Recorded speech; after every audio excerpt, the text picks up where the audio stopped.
வணக்கம். ஆகாஷ்வாணி புதுச்சேரி மாநிலச் செய்திகள் வாசிப்பவர் மலர்விழி.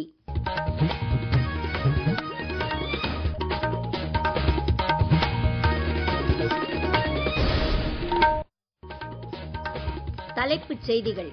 பிரதமர் திரு நரேந்திர மோடி இன்று டாமன் டையூ மற்றும் தாத்ரா நாகர் ஹவேலி யூனியன் பிரதேசத்தில் நமோ மருத்துவமனை உட்பட பல்வேறு திட்டங்களை தொடக்கி வைத்தார்.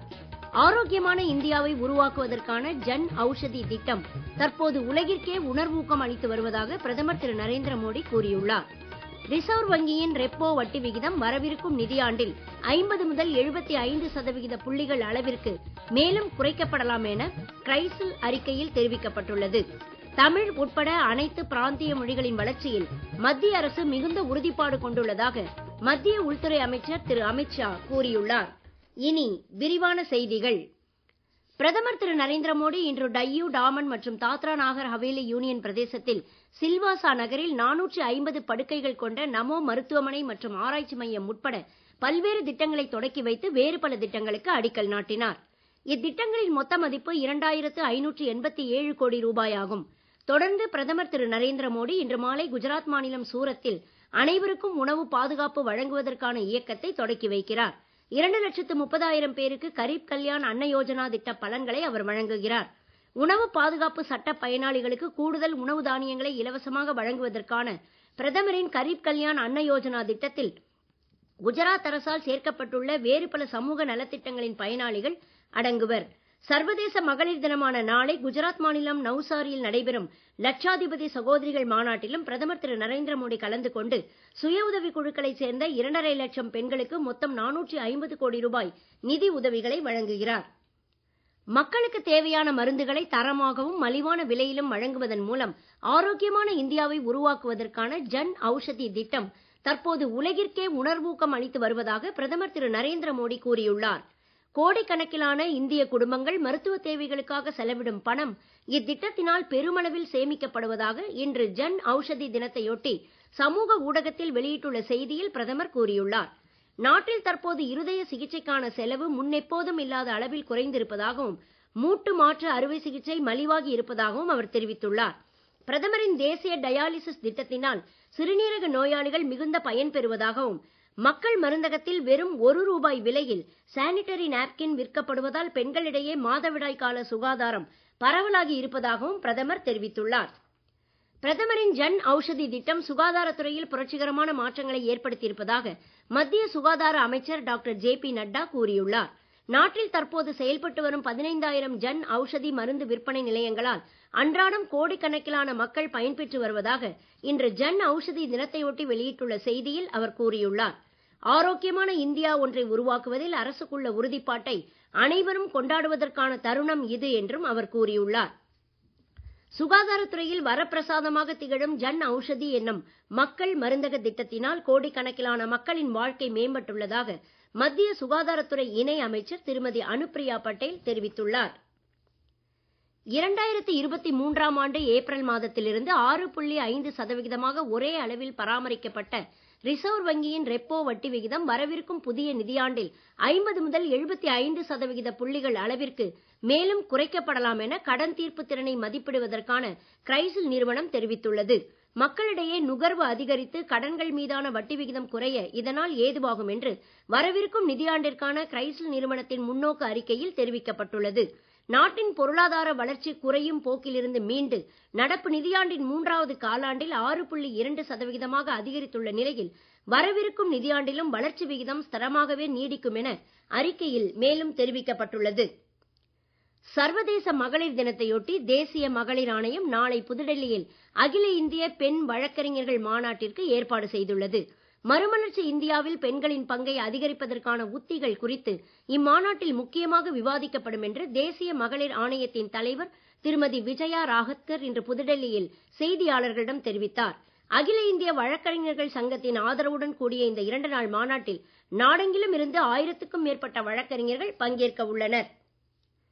புதுச்சேரியில் மகளிர் மற்றும் குழந்தைகள் மேம்பாட்டுத்துறை சார்பில் கரிக்கலாம்பாக்கத்தில் நாளை நடைபெறவுள்ள சர்வதேச மகளிர் தின விழாவை துணைநிலை ஆளுநர் திரு கைலாஷ்நாதன் தொடக்கி வைக்கிறார். முதலமைச்சர் திரு ரங்கசாமி தலைமையில் நடைபெறும் இவ்விழாவில் சட்டப்பேரவைத் தலைவர் திரு ஆர் செல்வம், மகளிர் மற்றும் குழந்தைகள் மேம்பாட்டுத்துறை அமைச்சர் திரு ஜெயக்குமார், சட்டமன்ற உறுப்பினர் திரு லட்சுமிகாந்தன் மற்றும் தலைமைச் செயலர் உள்ளிட்ட உயர்நிலை அதிகாரிகள் பங்கேற்க உள்ளனர். நீங்கள் கேட்டுக்கொண்டிருப்பது மாநில செய்திகள். ஆகாஷ்வாணி செய்திகளை நேயர்கள் உடனுக்குடன் தெரிந்து கொள்ள எமது புதுச்சேரி மண்டல செய்தி பிரிவின் சமூக ஊடகங்களான @airnews புதுவை என்ற எக்ஸ் பக்கத்தையும், all India radio news Puducherry என்ற Facebook பக்கத்தையும், @RNU புதுச்சேரி என்ற யூடியூப் சேனலையும் அணுகலாம்.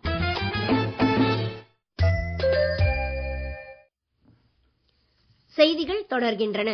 தமிழ் உட்பட அனைத்து பிராந்திய மொழிகளின் வளர்ச்சியில் பிரதமர் திரு நரேந்திர மோடி தலைமையிலான அரசு மிகுந்த உறுதிப்பாடு கொண்டுள்ளதாக மத்திய உள்துறை அமைச்சர் திரு அமித் ஷா கூறியுள்ளார். இன்று ராணிப்பேட்டை அருகே தக்கோலத்தில் மத்திய தொழிலக பாதுகாப்பு படையின் 56வது நிறுவன நாள் விழாவில் உரையாற்றிய அவர், இந்திய கலாச்சாரத்தின் விலை மதிப்பற்ற ஆபரணமாக திகழும் தமிழ்மொழி மற்றும் பண்பாட்டை கௌரவிக்க பிரதமர் திரு நரேந்திர மோடி பல்வேறு முயற்சிகளை மேற்கொண்டுள்ளதாக தெரிவித்தார். தமிழகத்தில் பொறியியல் மற்றும் மருத்துவ படிப்புகள் தமிழில் கற்பிக்கப்பட வேண்டும் என்பதே தமது எண்ணம் என்றும், இதனால் தமிழ் மக்களின் வேர்கள் வலுப்பட்டு இத்துறைகளில் சம வாய்ப்பு கிடைக்க ஏதுவாகும் என்றும் அவர் கூறினார். மத்திய உள்துறை அமைச்சரின் உரையில் இடம்பெற்ற மேலும் சில முக்கிய அம்சங்கள். நாட்டின் முக்கிய தொழில் நிறுவனங்களுக்கும் கோடிக்கணக்கிலான ரயில் மற்றும் விமான பயணிகளுக்கும் தொழிலக பாதுகாப்பு படையினர் பாதுகாப்பு அளித்து வருவதாக உள்துறை அமைச்சர் திரு அமித் ஷா தெரிவித்தார். 250 துறைமுகங்களும் தொழிலக பாதுகாப்பு படை மூலமான பாதுகாப்பின் கீழ் கொண்டுவரப்படும் என அவர் கூறினார். தொழிலக பாதுகாப்பு படையினருக்கு பல்வேறு நவீன வசதிகள் வழங்கப்பட்டுள்ளதாகவும், இவர்களின் உடல் மற்றும் மனநல பராமரிப்பில் முக்கிய கவனம் செலுத்தப்படுவதாகவும் அவர் தெரிவித்தார். முன்னதாக தொழிலக பாதுகாப்பு படையினரின் அணிவகுப்பை அமைச்சர் திரு அமித் ஷா பார்வையிட்டு பணியின் போது உயிர் தியாகம் செய்த CISF வீரர்களுக்கு அஞ்சலி செலுத்தினார். தொழிலக பாதுகாப்பு படையினரின் பணிகள் குறித்து மக்களிடையே விழிப்புணர்வு ஏற்படுத்தும் வகையில் மேற்கு வங்கம் மற்றும் குஜராத்தில் இருந்து கன்னியாகுமரி வரை நடைபெறும் கடலோர சைக்ளோத்தான் பயணத்தையும் மெய்நிகர் முறையில் உள்துறை அமைச்சர் தொடக்கி வைத்தார். மத்திய தகவல் ஒலிபரப்புத்துறை இணை அமைச்சர் டாக்டர் எல் முருகன் உட்பட பலர் விழாவில் கலந்து கொண்டனர். தமிழக முதலமைச்சர் திரு மு க ஸ்டாலின் இன்று சென்னை தலைமை செயலகத்திலிருந்து மொத்தம் 71 கோடி ரூபாய் மதிப்பீட்டிலான வீட்டு வசதி மற்றும் நகர்ப்புற வளர்ச்சித்துறையின் 10 புதிய திட்டப் பணிகளை காணொளி காட்சி மூலம் தொடக்கி வைத்தார்.